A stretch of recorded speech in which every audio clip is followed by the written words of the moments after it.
So last year I meet this cute guy and we exchanged numbers and said, why don't we go to the beach, I'll grab us a couple sandwiches. We meet up on the beach and just immediately jump into this awesome conversation about like life and Oprah, which is all flirting to me, but I realized it might not be for him, so I start testing it out. This was not a date.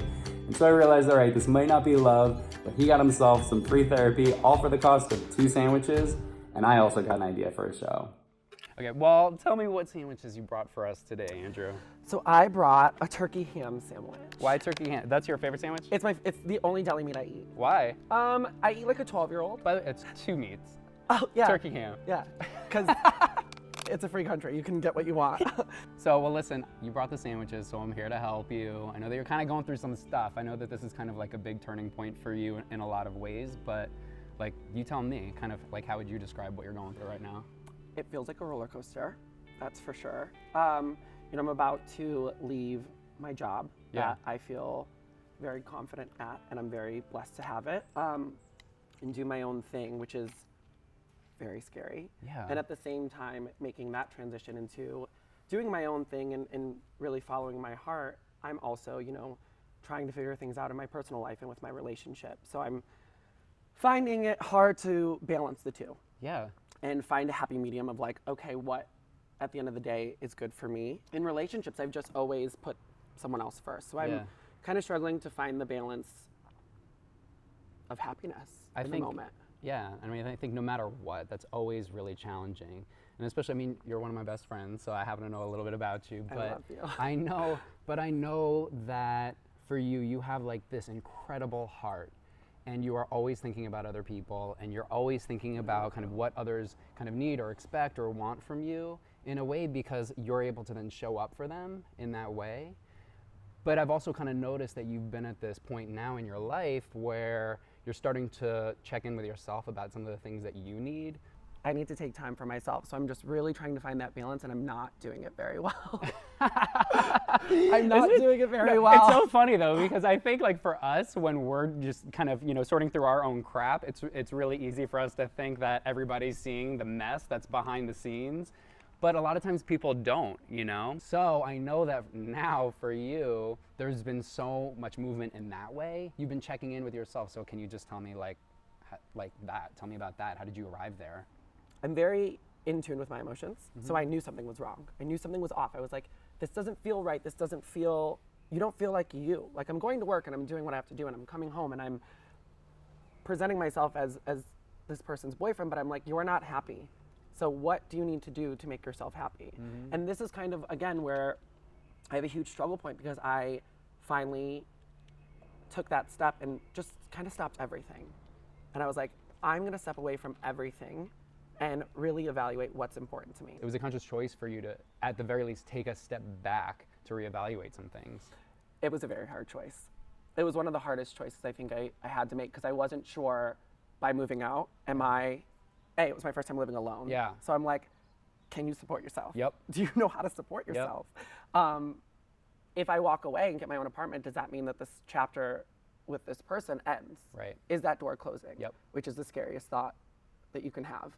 And also, how am I gonna do all this and still be good at my job?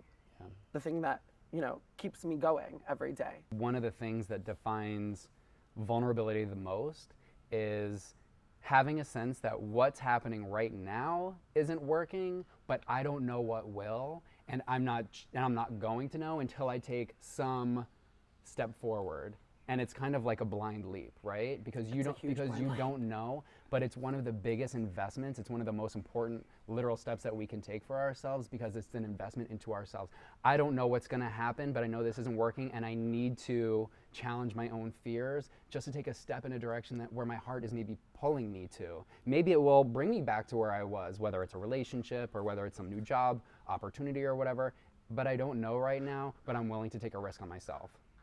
So can I ask you at this point, just kind of in the vein of not knowing and uncertainty and discomfort in the interest of ourselves, right now, what are some uncertainties that you have, maybe even struggles that you're having right now? I think the one thing that I'm uncertain about is my relationship. I'm just at this point of like, I love this person with all of my heart. I've never loved anyone more. Yeah. And I keep going back and forth on, am I making the right decision? Yeah. I'm always questioning, I'm 27 years old. Am I missing out on my youth? Am I giving up something to be with someone else? Should I be experiencing other things? Am I missing out? Like, I don't know, all these things. And I think that's the one thing that's really just like sticking with me currently, because I've invested so much of myself, and he has as well, into me, into each other, mainly me. But I just don't know. I'm like literally 60-40, and I keep going back on this teeter-totter, and I just want, my parents got a divorce growing up, and I saw how it just ruined me. I don't ever want that for me. So I want to make sure that, if I do spend the rest of my life with this person, that I'm making the absolute best decision, and this person's going to be my ride or die. How have you, at this point, been able to even be at this point, still taking the steps that you've been taking? Because that requires so much strength to be able to do that. So what's been helpful for you? My friends. My friends. I'm obviously the most luckiest human in the world to have the people that I do. Not you, but I'm kidding. No, I honestly, I Picnic's over. Picnic's over. I'm taking the sandwiches back. No, I'm so incredibly lucky and blessed to have the support that I do. And I think, I say it all the time that you guys are the reason that I am who I am today. You are the people that shaped me, and you continuously push me to be the next best thing, the next best thing. Even when I think I'm like top notch, you're like, you can go another one. So no, I mean, I think without being able to come to them and really like think out my thoughts and be like, this is what I want to do. Yeah. Does this feel crazy? Right. Because sometimes I can get a little crazy. Like, leave them, take the house. Burn it down. Burn it down. No, so really, I mean, just having a really, really solid support team. And honestly, the reason I'm so thankful is I don't go to my family and talk about my partner. Yeah. I don't talk about my boyfriend. I don't talk about, my relationship, because I know they're very supportive. They love me. I'm like their child. They have to love me. Well, they don't have to, but they do. And I think it just makes them uncomfortable. Yeah. And talking about a boyfriend, talking about being gay. Talking about being gay. Yeah. So I really do rely on my friends to kind of be that support that's missing. Like a second family, your like, chosen family. You're my chosen family. Yeah. I think it's really hard, and I think that there's a lot of people that can relate to that, whether they're out or not, or kind of what's the middle ground of how you navigate that. And I think the thing that I love about you too is that you have never hidden that. You've been open and upfront about it, but you've been able to find your own way to navigate that, It's hard to hide behind a floor-length blazer. You do it great, babe. I do not scream straight, and I don't want to. I don't want to. Good. Well, I love that about you, and I also love just how much you're willing to just be so authentically and unapologetically you. It's the thing that I'm drawn to the most about you, and even just your ability with your friends, with your chosen family, that you can be really open and real about all the stuff that's going on with you. I get so much strength from that myself, even and especially when we don't have answers and solutions to things, just to still keep it real and just to be open and open your heart. I think that's the one thing that I find so interesting is I can be such a boss at work, and I know my shit.